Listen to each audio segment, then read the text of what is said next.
Okay, so what is your name, your job title, and your job description? Yeah, so my name is Joshua King. I am the Director of Advocacy and Community Engagement at Neighborlink Fort Wayne. Awesome, awesome. And so say I were to shadow you for a day, a normal work day. If I were to follow you around, what would we actually see you doing? Like, what would we be doing in a normal work day? You would see me doing a lot of different things. So meeting with different organizations, companies, churches, work, businesses, uh, other non-for-profit leaders. And so basically trying to get the word out about NeighborLink, what we do, our services, trying to empower people and volunteers to do the good work. And so, yeah. Oh, nice. Seems like a lot of being in the community and kind of pouring into the community Yeah. and making some of the needs Yes. Yes. expressed. Okay, very cool. It's a very unique job, I think. Yes. And a lot of, when we think of a job, we think of very corporate, but it sounds like your job is very hands-on in the community, talking with people. So that's really cool. That's really unique. Yeah. So walk me through. So how long have you been doing this? Yeah. What was your journey between when you graduated? Yeah. I know you personally, so I know what that journey is. So walk Yeah. us through kind of what that looked like when you were kind of starting Oh, man. your job Yeah. journey. Yeah. I mean, I've always known I wanted to help people.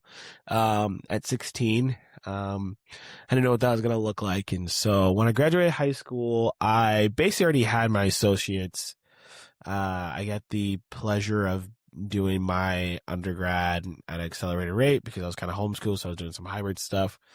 And so I've read a lot of, Mahatma Gandhi, Martin Luther King, some of the civil rights leaders, just like helping. And one of the biggest things they talked a lot about is service. And so, yeah, I really wanted to help people. And so I had the brilliant idea of being like, I want to go into environmental law and help the environment. And when I started taking those classes, I said, nope, this sucks. I don't want to do that. And so I said, okay, well, I'll just get a general studies degree and figure it out from there. And then basically ended up working at a church for 5 years, which I did get to help people in a lot of different ways. And I encourage our students to go out and serve. And we were pretty much the main catalyst of service within our city at the church. And so to get where I was, man, I've worked so many different jobs. I've worked at a college. I've worked at Best Buy. I got fired from Little Caesars. I worked at Annie Ann's, Pretzels. And yeah, the journey has been so weird. And now, yeah, I'm here, NeighborLink for 5 years. And yeah, it's been wild. It's been a wild journey. Yeah, it's a very broad and diverse work. Yeah, there's definitely not a single way to get there. Yeah. A linear trajectory. Yeah. So you had mentioned you worked at Annie Ann's, you worked at Little Caesars, Yes. worked at a church. How do you think those jobs impacted your ability to do your current role well? Yeah, I think it's got to sound really weird, but you kind of realize like you're not too good to do anything. I was a shift manager at Annie Ann's. And so you kind of lead the shift and you're kind of like it's a manager, shift manager, but, you still did all the work that everyone else did. And so honestly, it's kind of weird now I'm even thinking about it. Like as a shift manager at Annie Ann's, you basically had to do everything that everyone else did during the shift. You're leading the shift as well. But then also like there's times when, coworkers are having issues and you talk through it with them and they'd be having other issues with coworkers and you try to mediate that. But it taught me like to be a servant leader and realize like I'm not too good. I'm not too good not to get my hands dirty, or I'm not further or I haven't transcended enough to get my hands dirty. So I'm going to do the exact same work that I would ask my coworkers to do as well. So I try to do that. I don't know. You tell me, do I do that well? Yeah, do it very well. It sounds like maybe being a servant leader. Yeah. Which is often overused, I think. I hate it. Yeah. But I think in your kind of like working at Annie Ann's, like you were serving your Yeah. people who were working under you and that you were managing, Yeah. you were willing to put in the work Yeah. right side along them. Yeah. I wouldn't ask someone to do something I'm not willing to do, Yeah. So yeah. Yeah. So I try to embody that. I try to, I think, I don't know, for a lot of sense, you work with me now. Yeah. So, okay. Well, yeah. So you work with me now. So I try to, I don't know. Do you feel like that's something, I don't need the validation, I guess, but like, we were just talking yeah, we're just talking about that. I don't know. Like, I hope that's like something that I embody, Yeah. As a leader who is, loves our team, but then also just as well, like, I'm not going to ask you to do something I'm not going to do with you as well. Right. No, I definitely see that. Yeah. Like, I've worked with you for 4 years. Yeah, it's crazy. It's very crazy. Yeah. Who would have thought? Highs, not lows. We're still standing, We're still baby. here. We're still here. But yeah, like I'm working alongside with you. I definitely agree with you. You're willing to jump in and do that right side along with me, and kind of teach me, especially in the early years, because I have a lot to learn. Yeah. Which I deeply appreciate. Yeah, you did a great job. You did a great job. So let's talk about kind of the community aspects of your role. Obviously, community engagement. Yeah. Engaging the community. Pretty straightforward, yes. but what does that look like day to day? What does that look like practically? Yeah. Meetings wise. Yeah. What is that like for you? So it was weird at first because I really did not know I didn't know what I was doing. Honestly, when I came in here, I was a pastor. And so pastors are known for meetings, but I was like, I hate being locked in the office. Mm-hmm.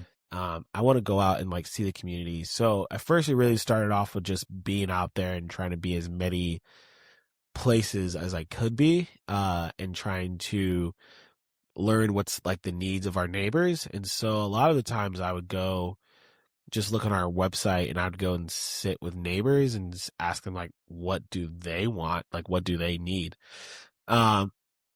And then being able to articulate that to volunteers or to different organizations. And so day to day looks so different. So just recently, right, yesterday, I was at one of the things I like to do is like a lot of collaboration and partnerships. And I didn't even share this with you. I told you there was a cool story, but I said in our Slack message. But so I, again, trying to be a servant leader, not asking someone to do something I wouldn't do. And I'm all about service. And so one of my good friends, she runs her own kind of like community food sharing thing that she does. And so she asked if Neighborly could bring the tables. And I said, yeah, whatever. I load the tables up, brought another person with me. Which was really cool, man. I did not know this was going to happen. One of the neighbors that we served showed up to that event who needs food. She took the bus with her kids. She got food. She got some clothes. She came up and hugged me because we came over and brought her some resources and tools, and her place, was just really ran down. And so, ended up seeing her there, which was insane. So this collaboration of my friend and I have been talking about this ways of like collaborating, mutual aid, things like that, not trying to hoard resources. And so Neighborly got to play a part in that. And then also like she gave us a huge shout out because she was saying like, hey, like in these conversations with Josh, she's like modeling some of the things that she's doing from us. And one of the biggest things I tell her is that you will always be taken advantage of in this work. You might as well just get used to it. There's no trying to fight it. And so instead of seeing a thing of, sorry, my nose is so running right now, but allergy season, instead of trying to fight it, like embrace it as something of like, let's not judge people based on like what we believe their needs are. And so all that to say, sorry, no, I need to apologize. my allergies suck. And all that to say, my job is like advocating for our neighbors and trying to get them help and resources they need. And so the biggest thing is like collaborating with other organizations to make sure that happens holistically. So we do the homes, but then getting her food and then getting her health and like some health stuff. So the buddy I brought to that meal share works at IU Health, getting her and her family connected because she was saying like, hey, like she's been dealing with this illness. So she can get tested. And then Brian, the guy, shout out to Brian, he's going to get her connected to a doctor. and some health insurance. So it's all these pieces working together, then end up getting a volunteer out of it, like someone who's really want to get into the community work that we're doing and like volunteering. So it all just works together, but it's getting out there, talking, willing to be vulnerable and share resources and tools and things like that. So yeah. Yeah, that's sounds like a really deep rooted impact Yeah. and kind of the willingness to be, like you said, be vulnerable, but being willing to be taken advantage of. Yeah. Would you say that in the work that you do and maybe the work in other nonprofits, that's something that's not always understood going into it? Like, is that a misunderstanding Yeah. first stepping into a Yeah. journey like I that? mean, you don't want to do toxic charity where we don't empower people to do things, right? So I empowered her to do the work, right? To get out to this meal share event. She paid the money to get to the bus. She did the work to get there. She stood in the rain Wow. to get these resources and tools. So the thing is, when I talk about this return on investment, I really do think about it. And again, my hero is Jesus Christ, like, The best one. the best one, the best person. And when I mean like legitimate, like Jesus has impacted my life so much. And I always say like the cross was such a bad return on investment in the sense of like, here's this dude who's willing to die for his enemies, and knowing like his best friends betrayed him, his followers left him, the people who were there were just his mom and his family, right? And so I think so many times, like, and this is the thing too, I think so many times we have to like, this, whatever I'm getting back, it has to be measured and it almost has to look like a certain way.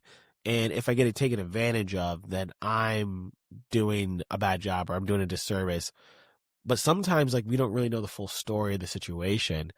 And sometimes there's bad faith actors that will take advantage of the systems and things like that. But my job is not to worry or to judge that. There's already an ultimate judge who will work all that out. My job is to be the conduit of love here and now and today. And so that's the work that we do.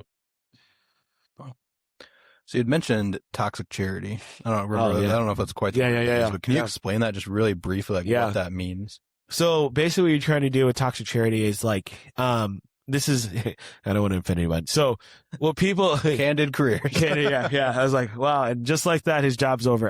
So what people think sometimes with certain charities is that you do everything for this person. So they almost lose a sense of agency, right?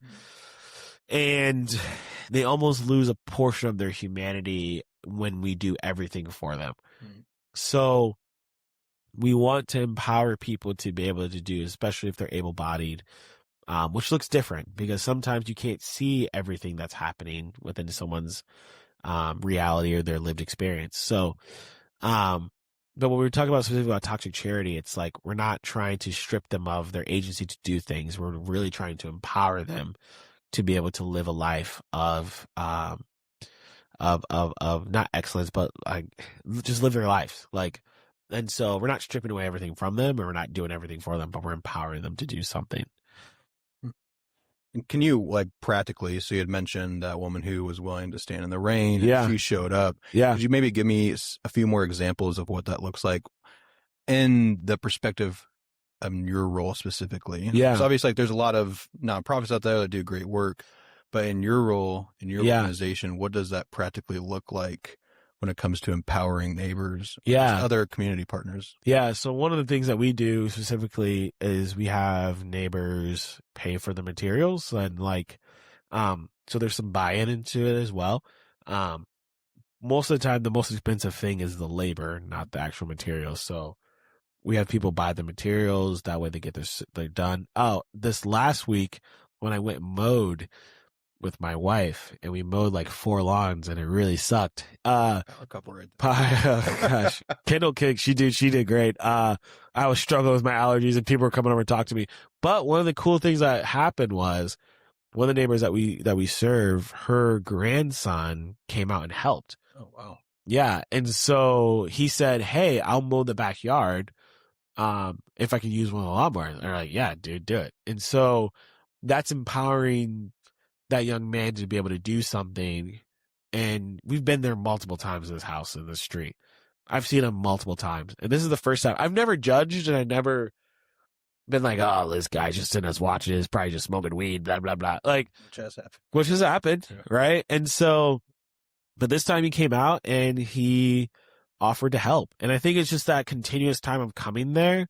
He probably built up the courage to ask if he could help. So there's no condemnation, there's no judgment, but I said, yeah, man, here's the deal. I don't think they have a lawnmower. I don't know if they can afford a lawnmower. I don't know. I don't know any of this stuff. So I'm trying not to judge, but just show up and be a witness and a conduit of love for them, right? So, yeah.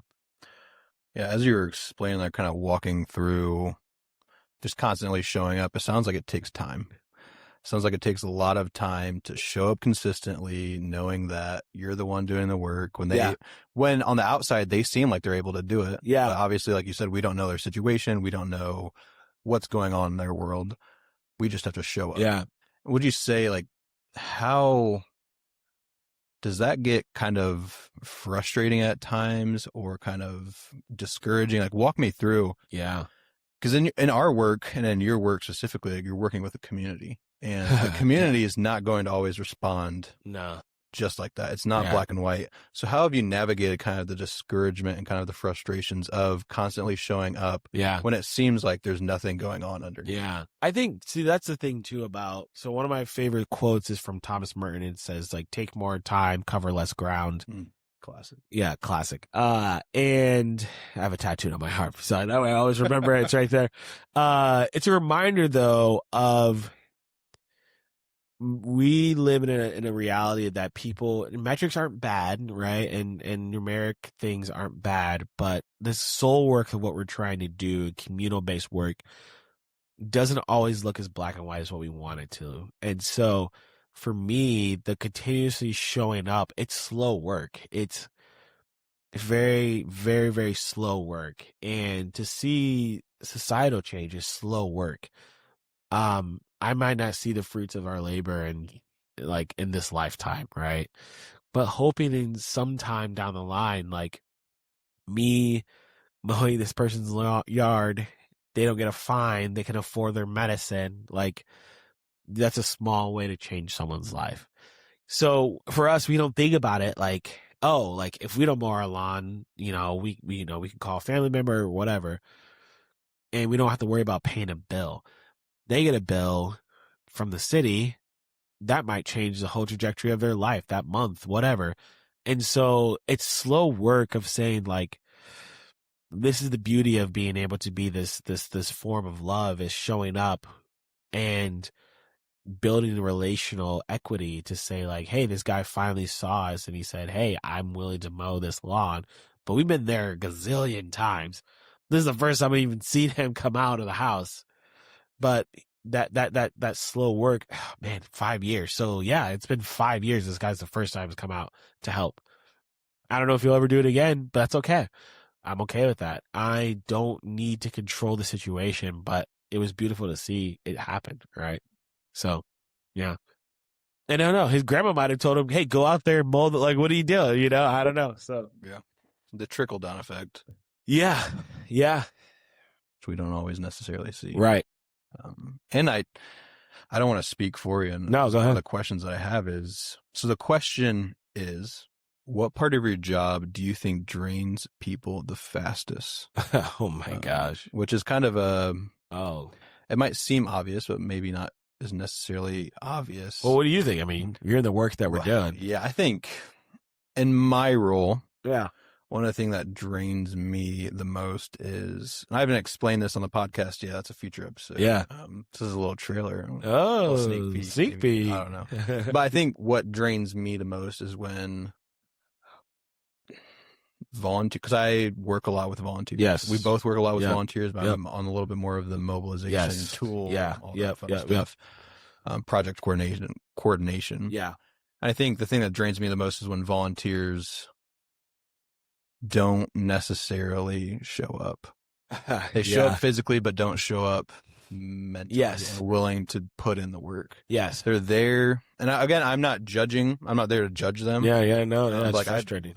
put the work in to kind of get everything ready, and then they show up with a poor attitude, which I Yeah. don't know what happened in their day that enabled them to show up with that attitude. That's not my Yeah. place to judge or my place to kind of correct, I guess.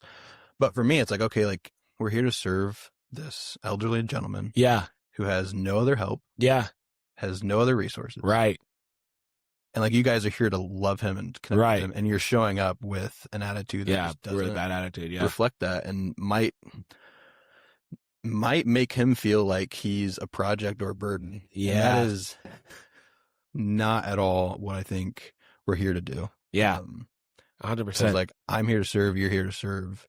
Yeah. These people aren't burdens. These are people are raising their hands, asking Yeah. for help, and that's a vulnerable thing to do. So I think the thing that wears me down is when people don't honor that or respect that. Yeah. So for you, Yeah. I've kind of explained what drains me. Like, do you reflect that, or is there something else in your role when it comes to meeting with people, whether Yeah. that's organizational leaders, specific neighbors that are willing to spearhead different projects? So what drains you in some of those conversations? Yeah. I think the biggest thing for me is this is the biggest thing. I am frustrated with the speed of life in which we live, and which doesn't allow for us to make space and room for other people. And so what I mean by that is like, and again, no, whatever. I don't care. You can take it as judgment or not. This is not my podcast. No, I think because we fill our lives with so many things, and people want to do community and communal work and live in this, some people, not everybody. Some people want to live in their isolated, and hyper individualistic lives, which I don't think we're called to do. I don't think humans are built that way. But I think the biggest frustration in the sense of like in which we, our platform, our website gives you the ability to see these real needs in real time. And for me, it has completely changed my life. We're not the only non-for-profit. There's a ton of non-for-profits in the world, in Fort Wayne. They're doing awesome stuff, which I tell people all the time, like, go and volunteer. Like, not for us, go and volunteer somewhere. Go do something. Because our world right now is so, fragmentized and disorientated and divided. And part of this divisiveness is because you don't know the people living in your community. And these people that you've made out to be either a statistic or whatever are real people with real lives and real names and faces, and they're made, if you're a Christian, in the image of God. So how do you begin to orientate your life into something that looks not so self-serving? And I think that's the biggest frustration that I have with, I'm married. I have all these extracurricular activities. I'm finishing my master's degree. I work at a full-time job. I still make time and room and space to volunteer, to do something outside of just my mainline church walls, which whatever, but like I still try to do stuff for our community. And I'm not trying, this is not a condemnation, but I'm like, you can do something more than just your church's once a month outreach. Like we talk about it a lot in our house church about like, it's a muscle that has to be stretched and it has to be worked out, of living this life of active service. And so a lot of people just don't want to do it, and that's fine. If that's the way to live your life. But I'm saying like the great reward of being able to love someone outside of your immediate context is amazing. I think that's what Jesus talks about a lot. So yeah. So it's draining when people don't want to live that way. Yeah. My follow-up question was going to be, when you're meeting with these people, so say like you're meeting because you're community engagement, you're connecting with other nonprofits and other churches. Do you find that the people you meet with are receptive to wanting to jump in head first, or do you find that they're a little hesitant wading into it? Yeah, I think, you just saw it. We just did this event. The logistics behind it is very intimidating. And so I think it's, the intimidation of going to someone's home is very scary for people, which I get. But you're like, there's people who are like, I want to have everything nailed down before I be able to do this. And I'm just like, dude, just jump in and try this. It sucks. Like you'll figure it out. We'll make it work. but try. So yeah, I think some people, depending on their personality, which is actually really funny. As I was leaving, one of that volunteer I was telling you about that I met at this event, already jumping in. Yeah. I didn't have to do anything for them. Mm-hmm. They already signed up. They went to it. They looked at it. They're like, "This is something we really want to do. How do I get started?" And so, yeah, they're ready to jump in. Now let's see if they do a project. But yeah, that's something to see if that actually happened. Yeah. Yeah, and when you kind of see that excitement and that desire to just go into it, how, in your role, how do you capture that? What are some things that you do to take that volunteer, or maybe not even necessarily a volunteer, but take that person, like, okay, like you're excited to do this, you're wanting to jump in, here's X, Y, and Z. Like, walk me through how you kind of enable them to get to the point where they're willing to serve more regularly. So again, some of my heroes, Dorothy Day, she talks about this life of service. And again, it's this complete reorientation of how we see reality in the world. And this is going to sound really weird and philosophical, but it's not. Trust me, I'm not that deep. But it is this reorientation of getting outside of the self and beginning to see as everyone. And this is something that Thomas Merton actually said, so I'm slipping. But like, this life of service is a reorientation of how we see the world and the things around us. These people are, like Thomas Merton says, like, everyone is made to love and everyone is shining the light of God, like, within them. And so when I am literally serving you, I'm serving God. Like, when I'm loving you, I am loving God. And if I change the way that I see that, if it's not just this thing of like, you're a project. So when I articulate it like this for people, they're like, oh yeah, that makes sense. Like, you know? So it has to be margin in your life where you have to say no to certain things. Mm-hmm. And that's the hard thing for a lot of people. So Ken and I, we try to do project at least once a month, right? As a couple. And you know, if you have kids, like, that'll change, and we'll have to change the way we do things. But then I also have to say no to certain things to be able to make margin and room in my life to be able to do this. We live downtown. I got rid of my car because I wanted to slow down just a little bit, right? And so we didn't need 2 cars. So now I walk everywhere. Or Ryan will take me where I need to go. Pick you up on the phone. He'd pick me up on my phone, yeah. But part of that is even like walking to my meetings or walking to these things. Like, it's made me slow down to look at people and look at things. And sometimes even, like, I don't do it perfectly all the time, but I'm trying to make it more of an effort of, like, there's trash on the ground, picking it up, you know? So if we begin to reorientate our lives and change the way that we do things, like, and not just live for the self, like, I could be making more money somewhere else, but this job is important to me and what I get to do and how I get to encourage other people to live this life. It's rewarding in itself. I want to talk about maybe the financial aspects. Obviously, I don't want to go into your financials. This isn't financial audit. Poor. Don't come to me for finances. No. I especially want to have a conversation about the type of person that is wanting to do your role. But before we get there, I want to go back. And so you had mentioned that when you're talking to people, when you're getting them more on board, and equipping them a little bit more, you have that conversation about how loving others, loving the body of Christ is loving Jesus. Yes. Yeah. So what do you say to people who don't have a faith background? Oh, how do you equip It's easier. them? Really? It's easier to do that without people who don't have a faith background, because they don't need a religion to tell them what to do that's right. That's the hard thing about. So again, this is the hard thing. I live in this really weird world of Christianity and non-Christians. It's easier to get my non-Christian friends on board with this because they're just like, it's just the right thing to do. Christians, I have to convince them that this is what Jesus calls you to do. This is not again, I don't care if you decide not to do something with me and NeighborLink, but if you're not doing anything at all, this is not the life of a follower of Christ. Jesus literally says, like, how we will be judged is based on how we treat the widow, the orphan, the poor, the sojourner.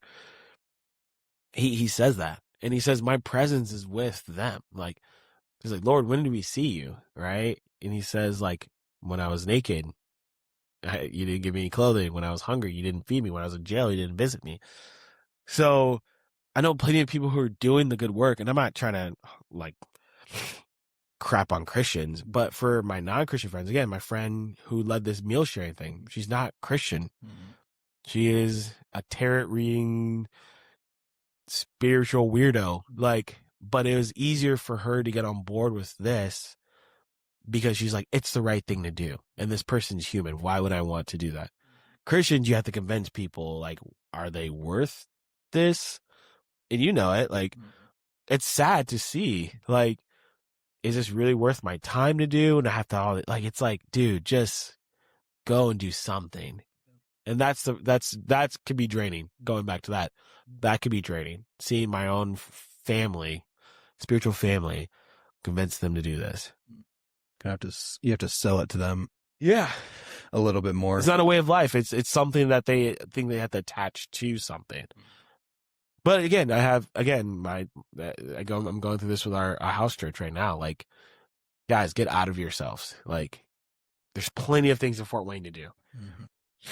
Plenty. I think there's like plenty. 3,000 nonprofits. Yeah. Oh my gosh, so many. Which is crazy. So many opportunities to volunteer and do good things in this city. And yet still people don't do it. No. Still every day there's people, community engagement directors like you that are trying to find volunteers. Yeah. Yeah. Just getting out of yourself. I think that's a really good way to put it. Yeah. Being willing to set aside your preferences. Yeah. I think a lot of times we serve people based on what we think of them. Yes. It's a lot easier to serve somebody who looks like us and agrees completely with our theology or politics or this, that, and the other. Yep. But it's harder to serve somebody who is the complete opposite. Yes. Down to every sentence. And yes. period. Yeah. That is interesting. It's a good thought. So let's talk about the financial aspect of it. Yeah. Obviously, nonprofits. Chopped.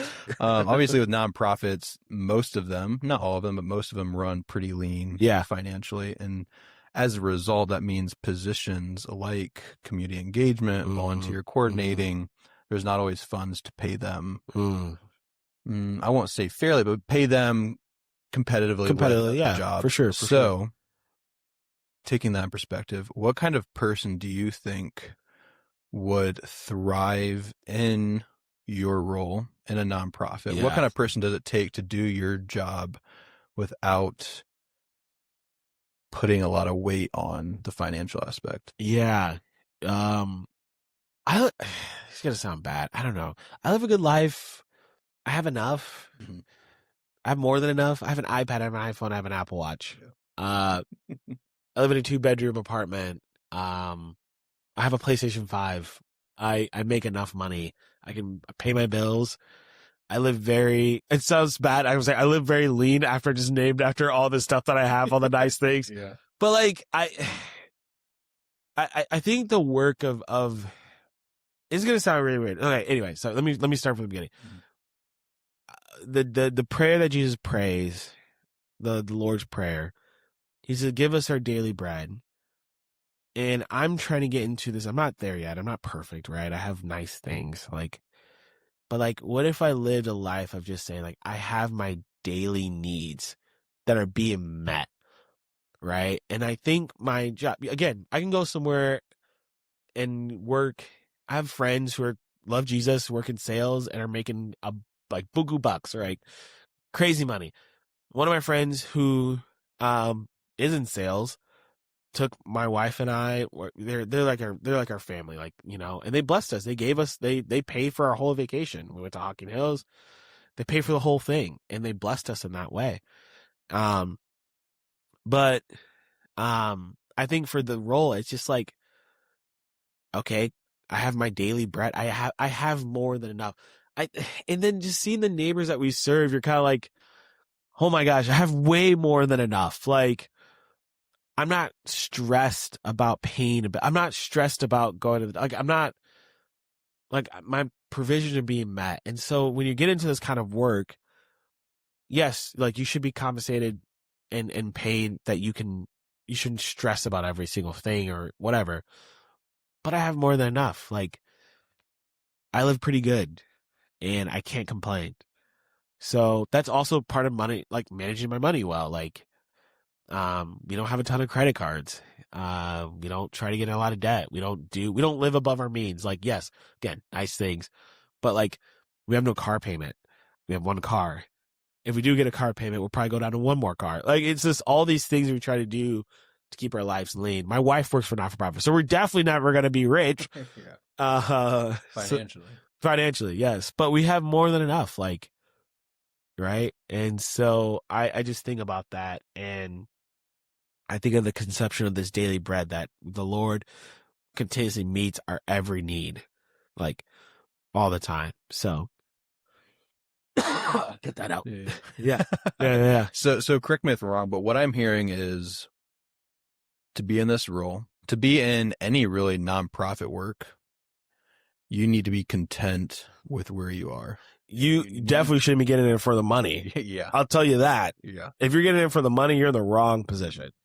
And that's interesting because it kind of, when I'm thinking through it, it sounds like this might be one of the jobs that you're called into. I have this theory out there. It's not really a theory. It's more of a thought that I had. But anyways, is that some people are called directly into roles that require higher sacrifice. Yes. Whereas other people aren't necessarily, there's nothing wrong between either. No. But like some people are just not necessarily called to something. So they find something they're good at. Yes. And it sounds like when it comes to working on a nonprofit, especially when it comes to serving the community and engaging the community, it's something you need to be called into. Absolutely, dude. I don't think this is for everybody. I don't think everyone should. I think everyone should be loving and serving, but I think God gives us each portions and gifts and things like that to be about his work and his kingdom out in the world, right? And so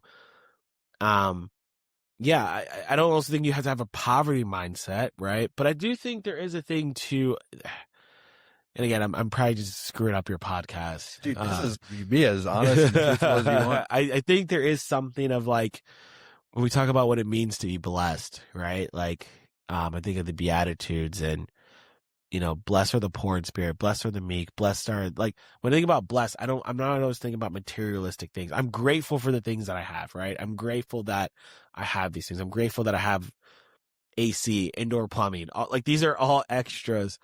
But my basic needs, food, shelter, clean water, is my daily bread is being met. Where some of our neighbors struggle with even just paying their utilities. So you have to be called in this, and you have to have, again, my daily life is, I start my day with prayer, with releasing my ego, my need for control, my need for certainty, and thanking the Lord for just giving me the daily portions that I have. Today, even, I went to a meeting. Someone paid for my lunch. It was nice. It was great. It was another ministry agency. We got to, like, and they pay for my lunch. So it was great. It was awesome. Just, I think that's the hard thing about it. And people are like, you should be making more than that. I'm like, I make enough, dude. I'm over here. We're out to eat. Like, I make enough. So stopped by a coffee shop today and got a Americano. Like, that's a blessing enough. That's a bless. I know. And I'm just like, if we're just grateful for those things, I guess it sounds bad. Maybe I'm a hippie for it. I don't know. Like, I just never looked at a job and be like, I'm in it for the dude. Okay, this is crazy. Let me just say this. When I was working at Indiana Tech and I was making, I don't know, like $25K, whatever. I was going to school, finishing my bachelor's. I thought that was a lot of money. And then when I got my youth pastor job, my first one, and they told me, yeah, you're going to be making $38,000. Like, holy crap, that's a lot of money. I was like, oh my God. Get the big guy. I was like, I'm good, dude. And then I was like, that's not a lot of money, right? You know? So, but I don't know. Maybe I'm naive, whatever. I just know, like, me and my wife, like, we've been taken care of. The Lord has us. Yes, like, could we be making more money somewhere else? Absolutely. But my reward is seeing, I keep coming back to this, man, but seeing that neighbor getting helped, seeing her get food for her kids, that was enough. That filled me up for the whole day. Like it was amazing. It filled me up for the week. So yeah. Yeah. So walk me through, when did you first know you're kind of being called into this life of service? You had mentioned like when you were 16, you kind of knew Yeah. you wanted to serve. Like what was the defining moment you were like, okay, this is what I'm going to choose to pursue in my life? Yeah. Yeah. I think, And how did you find confidence in, you're not always confident when making a right. decision, but how did you know that that was the right step for you? Well, my personality, I'm kind of like, all right, well, let's see what happens. This might really suck, but we'll see what happens. So when I was 16, and I mean, I just don't know what I'm going to do in my life. Like, I'm just taking it day by day. But I remember reading Mahatma Gandhi's autobiography and the life that he lived. And I was drastically shook because I said, this dude lived a radical life of like giving a lot of things up. And I grew up in a household that served and did a lot of work. And my dad worked for a church. He also worked different things like that. But at 16, I was like, yeah, I'm gonna help people for the rest of my life. And then this is the other thing that happened. I I wanted to be at a place that gave me the freedom to not have to put restrictions. Okay, this is crazy. I prayed for this when I left my former job at the church. I wanted to just help people, no restrictions, no barriers, no spiel or you got to come to this thing if you like what, like just helping you. That's it. No strings attached. No strings attached. So that confidence at 16 really kind of came into fruition in my like 20s and 30s. And it was some hardships and some things that sucked along the way, but I trusted God that he put this in me. And I just believe like, okay, God's got me in this. And so, and this is going to sound pretty heretical, not heretical, but bad. God has been glorified through all of this without me having to be on stage and being like, give God the glory for all, like, it's been fully evident that this has been God and not me in all this. I've just been holding my hands open to saying like, okay, and going through things. And here's the other thing, having bad bosses. I mean, you know about this. We like, you know, having bad bosses and then having to forgive and to reconcile and sometimes just release and all types of different things. And so being where I am now, like I feel like I'm at a point where I'm just kind of like, okay, I'm doing what I'm supposed to do. This sounds very Christianese, which is not very much like me, but looking back at all of it, like God has been so gracious and so loving and so kind to me, and I can't help it but be like, dude, it was solidified to me at six, or it was planted a seed in me at 16. I'm 34 now, and it's starting to bloom. So, yeah, I don't know. Starting with the autobiography of Mahatma Gandhi. Oh, also reading Thich Nhat Hanh, like, who is a Buddhist, and I read his books and his partnership with Martin Luther King and the work that they did. And so all these things, God can use anything, guys. Like, And he does use, and he does, even the Buddhists. And so, yeah, it did. It really cemented in me at 16. And again, trying to think I was going to be an environmental lawyer. So, yeah. it's like Marshall from How I Met Your Mother. Yeah.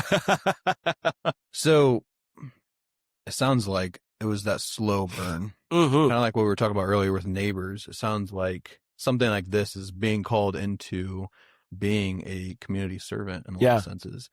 It's something that doesn't necessarily happen overnight. You don't just wake up with a revelation and be like, oh, shoot, like, I'm going to go give my life to all these people. No. It's more of a, okay, like learning,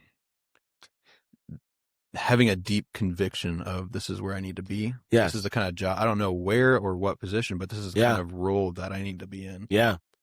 So that's really cool. And again, it was a prayer because I thought after we were done. So when I was I always tell people my wife is the one who's she is amazing. Kendall's amazing. She was the one who was like, when it's time to go, it's time to go. She's usually the one that's like, okay, you've been doing this faithfully.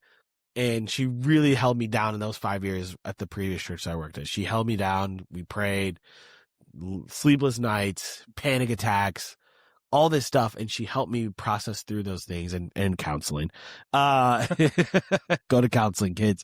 And so, but like in that, like she was the one that's like, okay, now it's time to go. Because I thought I was going to work at a coffee shop and being like, okay, I'm working at a coffee shop with a bachelor's degree in biblical studies. Like, okay. But again, God has different plans. He knew exactly what I needed and he provided it in the most weird roundabout way. So It's kind of I don't know if you shared this or somebody shared this, that showed, and we'll get back to the career stuff, but this will be a little side conversation. yeah, The Lord doesn't always work in how you think he will. It's never linear. You can't put him in a box because his will be done either way, whether it's through Buddhist, whether it's through Mormons, whether it's through this, that, and the other. Through a rock. Yeah. Through a donkey. It will be done boned. regardless. Yes. So it's really cool and like seeing on your life. And I don't know if I necessarily knew that before. I worked with you for 5 years, so maybe at one point, but that's really cool to hear. And I think really having that perspective of what that journey looks like, I think for people, again, that's a podcast, is to help show that journey and help expose what opportunities and what paths are out there. So I think that's really encouraging. I think will be encouraging for others. So you had mentioned earlier that a good day will look like when you get to see things come into fruition and people like serving, you get to see some of that work. So what does a bad day look like? Oh, yeah. We haven't had a lot of bad days in a long time. Interpersonal. I'm trying to think of how to say this. When the interpersonals of the people you're working with comes to the forefront, and we're dealing with a lot of different interpersonal. I can work with a neighbor, but when you're in your job and you're carrying the heaviness within what you see within the community, and then you come back to your job and you have to deal with those interpersonals as well. That was heavy. That's a lot. And so, and for sometimes just petty things, there's some things that were real and things that sucked, but there's other things that are just like, dude, we're trying to serve the community and like we're over here arguing about that. Like it's just, those were some like hard days, right? And so again, we're dealing with the messiness of humanity and ourselves and our own egos and our own false selves and our own insecurities and our shadow sides that really appear, and when we get hit within our own insecurities. So I think really just wrestling with that. Those are some of the bad days. One of the hard things is like when you lost a neighbor that I served for a while. That's always sad to see. Excuse me. But losing a neighbor, that was hard. I've lost 2 neighbors now. So that's hard too as well. Yeah. I think some of the red tape too, kind of like as you're explaining, I think when the red tape and when the hurdles and when the constantly moving the goalposts, when those things come up and they get in the way of the mission, I think that can kind of make some hard days as well. Yeah. And thank God we're simplifying the mission. Yeah. Yeah. Amen to that. Good Lord. It doesn't always necessarily need to be complex and thorough and maybe thought out necessarily. We just got to do it. Yeah. I think in nonprofits, especially, like when that starts to bleed, when that red tape or when that politics or when that different point of view or leadership change or mission drift or X, Y, and Z, when those things come up, I do think it makes for a lot of friction in the day-to-day. Yeah. And that's something too, I think, is important to know when getting into a potential career or a job role like that, is that you're going to have to deal with that and you're going to have to wade through that and you're going to have to put up with that because that's maybe not necessarily what you signed up for, but in this line of work, that just comes with the territory, unfortunately. Yeah. And again, that's the patience and the knowing of, like, if you're supposed to be here, you're supposed to be here. And it will be course corrected when it needs to. Again, we're in this, we've been here for, I've been 5, you've been 4.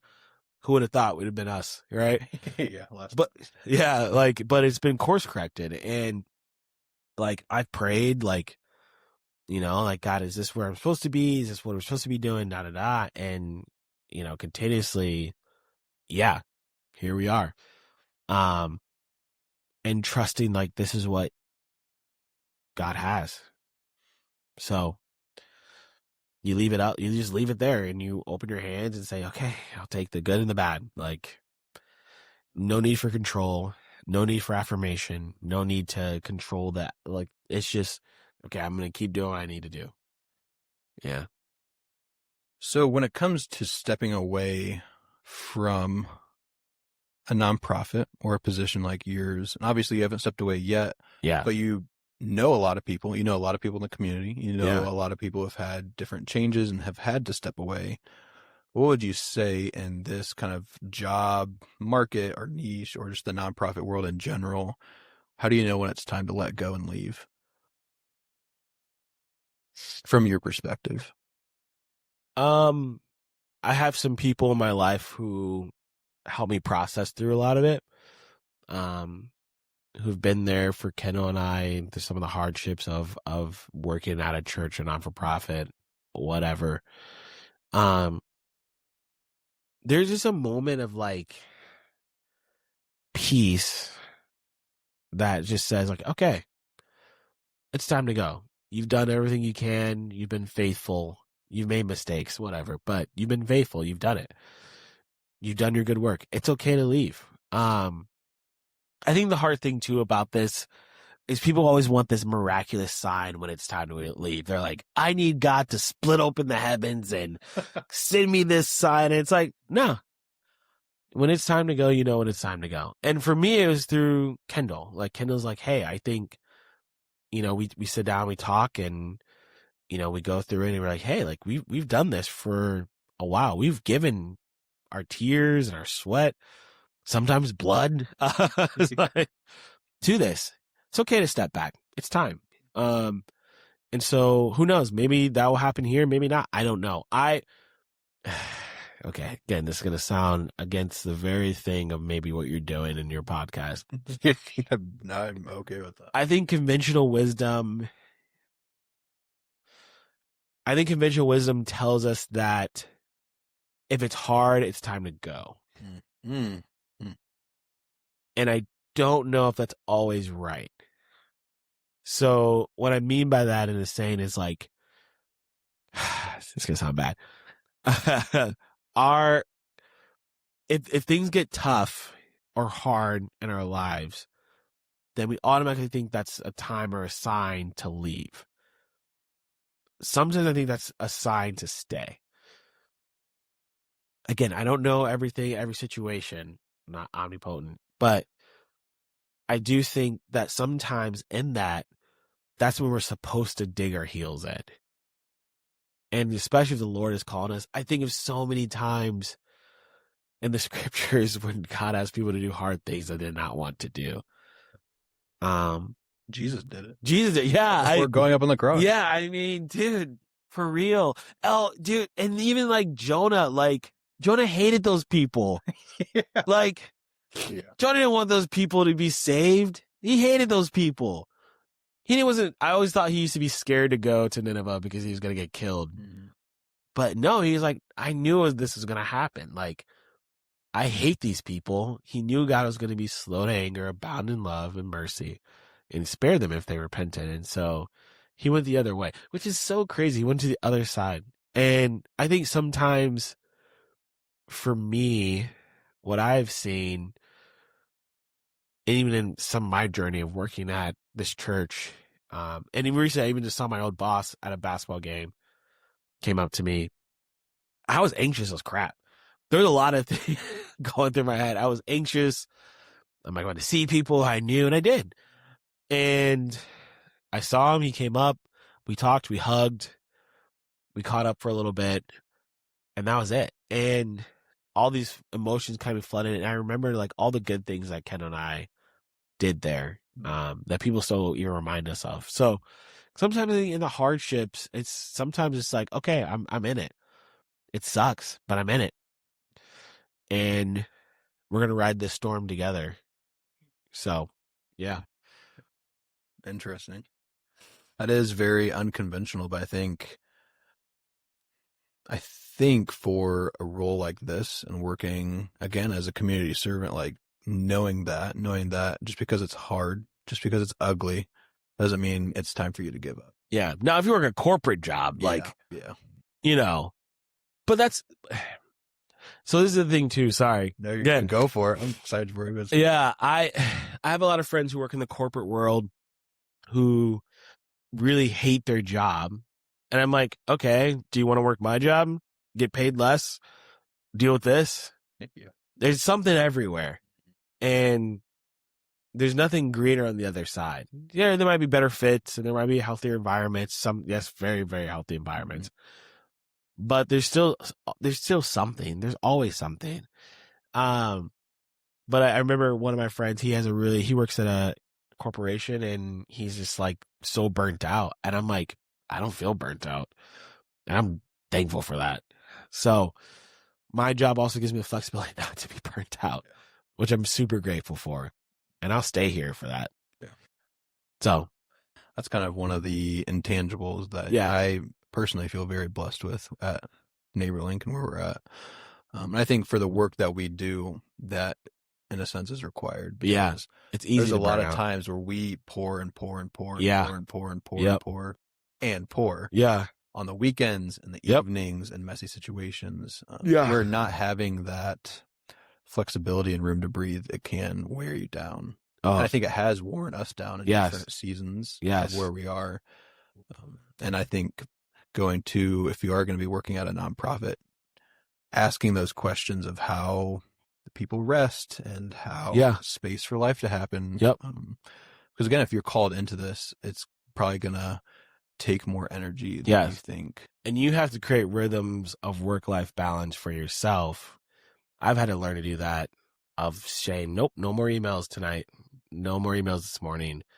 One of the beautiful things is I do get to slow down this in the mornings now. Like I can schedule my meetings around like 9:00. So it gives me time to kind of get my brain, my body, my soul, my mind ready for this work and this day and these people. So yeah.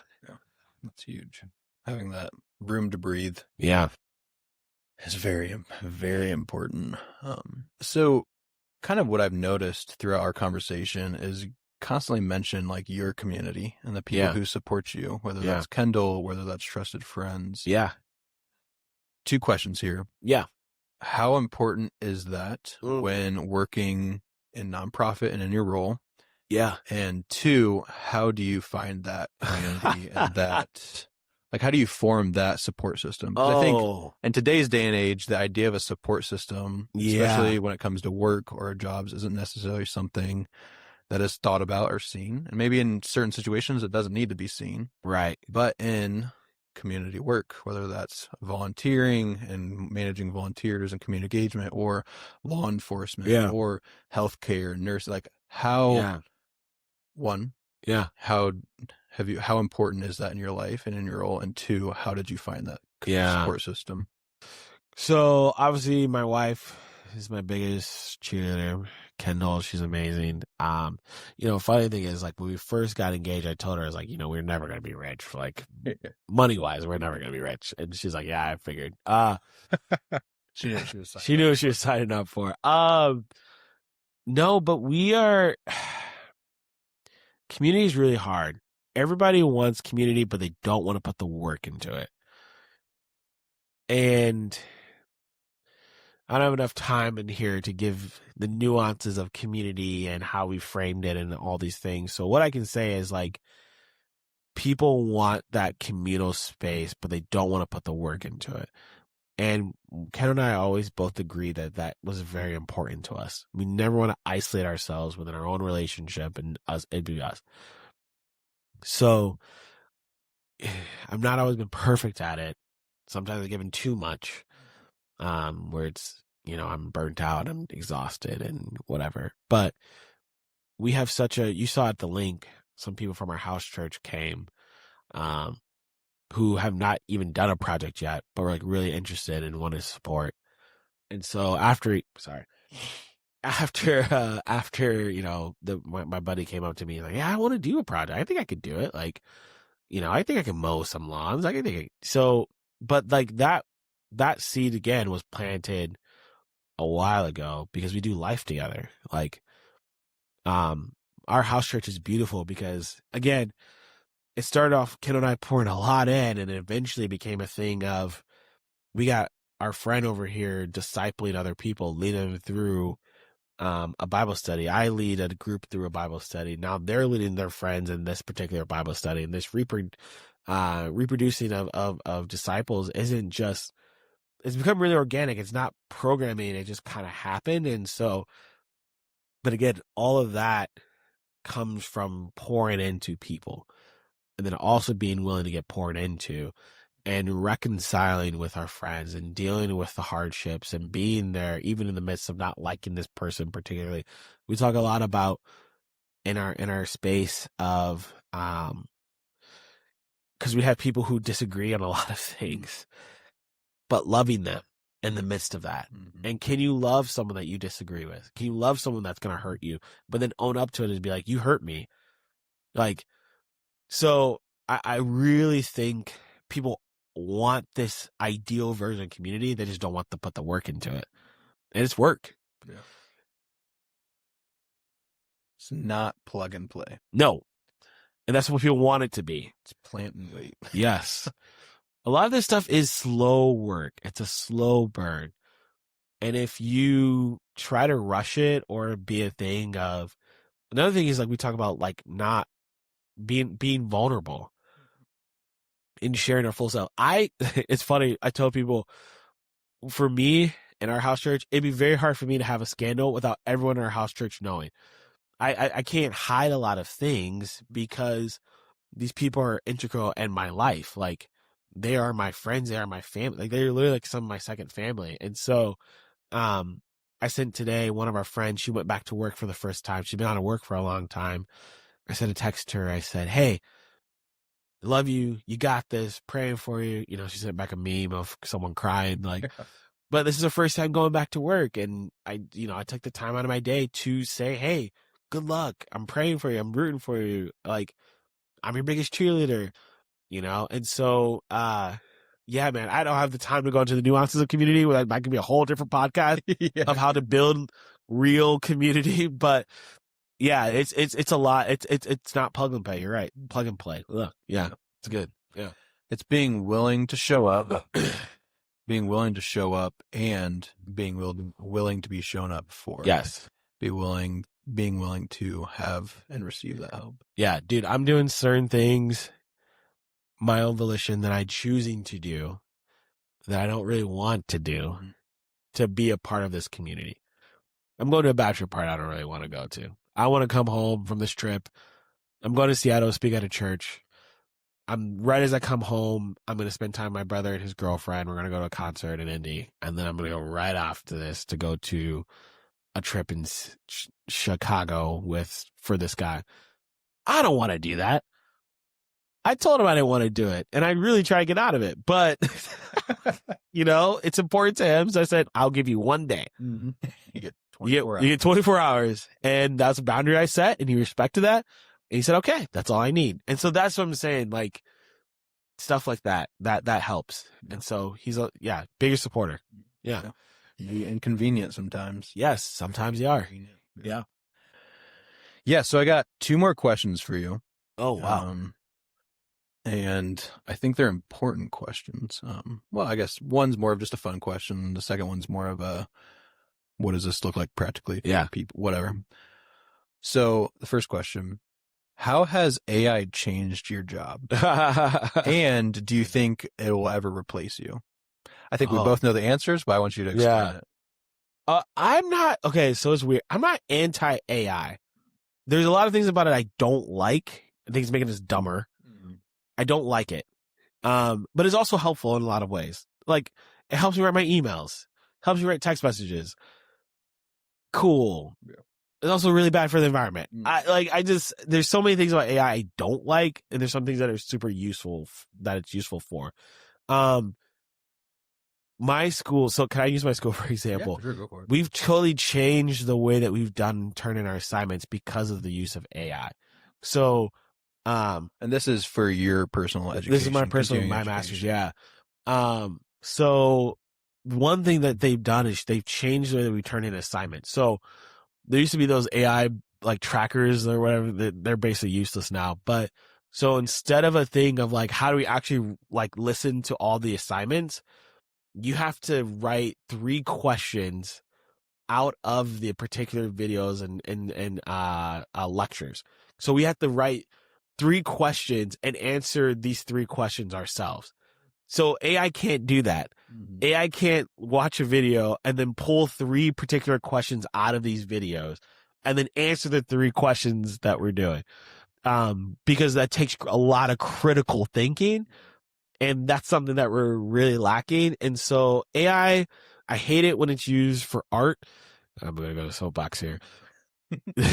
Because I have friends who are artists and creatives. I hate that. I hate seeing it on social media. I hate seeing it on flyers. I'm like, there's people who are so talented. Demon dogs. Yeah, yes, demon dog, goats, whatever. So I hate seeing that. That was an inside joke. That was an inside joke. Yeah. Anyway. I think it's helpful. Like I use it sometimes for our house church when I need to do a recap of what we talked about. It's helpful for that. Useful for that. I think it's a good tool, but like every good tool, it's how the user is using it. Right. And so it could be abused, and it's never going to replace me. I'd be danged if some clinker replaced me. Like, hey, yo, I might have to bleep that out. Yeah, bleep that out. Bleep that out. No, but like our creative friends, like I really hope it doesn't replace them ever. But yeah, it's a helpful tool in some ways. I'm not anti AI. I'm very just like, how are we using it? How are we utilizing it? Is it killing our earth? Probably. I don't know. And it's replacing a lot of critical thinking skills and all that. But for your day-to-day emails, text messages, think-tanking things like that's kind of how helps me write out stuff that I need to do. Yeah, and even just some stuff for our work, like setting up plans of how we were doing like our recent event. Like it helped me think through some of that stuff. But it can't replace sitting down with a person and brainstorming. Yeah. Like you can't replace that. AI is a good tool for that. Okay, sorry. Weird thing that I saw someone do recently. AI is a tool for therapy. I hate that. I don't like that. That's weird. Very disingenuous. Yeah, that's really, really weird. Because usually what it does is just affirms like what you're doing and saying. It can be very toxic sometimes. I hate that stuff. But yeah, other stuff, emails, text messages, planning, writing certain things, it helps. But even like, I'm very careful with the writing thing because I'm like, ooh, blurs the line. You need to be more responsible with it and kind of intentional with how you use it. Yeah. That's kind of, I've had a lot of that AI conversation with a lot of people, especially when it comes to their jobs. And then kind of the common theme that I'm starting to notice is it's more of a tool.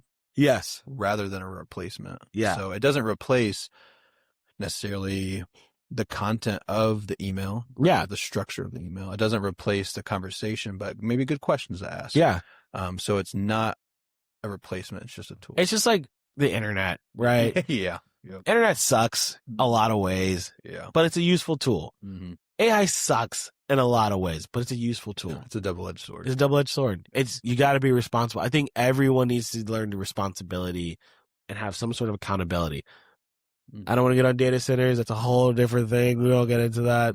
But yeah, so yeah. The trickle-down effect. It's a trickle-down. Yes. Okay, interesting. What do you think? I want to know. I think for my job, we're replacing with a robot. Yeah, honest. Volunteer key is all AI. No, I think I really enjoy AI. Yeah. Because it kind of helps me capture my thoughts, Mm. which I know sounds really random, but sometimes No, like, if you don't talk to you, yeah, I if get I it. need to be prompted for Yes. something and like, okay, look, here's what I'm thinking about doing. What are some different ways that I Yeah. could logistically go through? It helps me go Yeah. through that. I can see that. Yeah. Yeah, especially like so a lot of my job is Yeah. coordinating different projects, coordinating volunteers, tools, resources, time, X, Y, and Z, all the fun logistical stuff. For that, I haven't used it too much, but for what I have used it for, it's helped me kind of get all those things working together Yeah. and in one place, and kind of helps me think through how it's going to work. Yeah. Like I even like Zach told me about Claude and how it can make apps, and I made a little small app for like a dashboard and kind of a dispatch for volunteers. Oh, that's sick. So I could categorize them, be like, okay, this is Jimmy John. I need to He's switch gonna on go. Claude. Yeah, dude, Claude Yeah, I is. need to switch to I Claude. love. I've heard it. But like it allows me to take, okay, this volunteer is doing this project on this day. Here are the tasks that I need to do. Oh, that's I'm a good. homeowner, and you need to let him know what he needs to bring. You need to ask if he needs to bring anything, or if he has everything. You need to make sure that all lines up. So it kind of helps me. And I've had my systems in the past, but I think it's helped me improve some of my work. But I think that's what it's supposed to be used for, right? Help with that workflow, help with that, the ability to organize. Like ChatGPT is very good at helping me organize my thoughts, right? I think it's 100% correct. It was funny. I was trying to, when we were developing the link and everything, and even just beginning to help brainstorm some of like questions I wanted to ask our panel. I had some ideas of what I wanted to say, but it really helped me process like, here's something that helps you get to the very heart of what you're trying to ask. So yeah, I can see that. I'm not anti-AI, people. I'm not anti-AI. Yeah. It's a tool. It's But a tool. there are pros and cons. There's pros and Just cons. like everything. That's a whole nother podcast. That's a whole, yeah. Another conversation. One of my schools actually offering a class on specifically about AI and humanity and the responsibility of the user with AI. Like how to be accountable while using AI. So I might end up taking that class. That'd be very cool. Yeah. Let me know how that goes. Yeah. That'd be a really interesting conversation. Yeah. Yeah. So last question. Yeah. So if someone was thinking about, don't do it. That's not worth it. Don't do it. It's not worth it. So say like somebody's either 18, 19, about to graduate high school, they just graduated college, or maybe they're looking for a different career path. They're kind of at all three of those situations are at what I call a career crossroads. Yeah. So somebody is at this career crossroads, not really sure what they're wanting to do, but they have some interests. Maybe they've come across this podcast and it just piqued their interest or whatever. So if someone was thinking about getting into community engagement and kind of being that role in a nonprofit, what would you tell them to do first?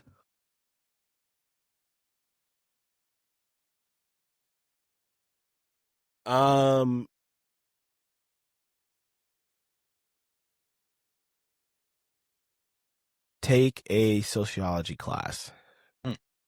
And what I mean by that, so when I took my 3 sociology classes, it helped me to broaden my perspective on the way and the frameworks of how people live and see the world outside of my own reality.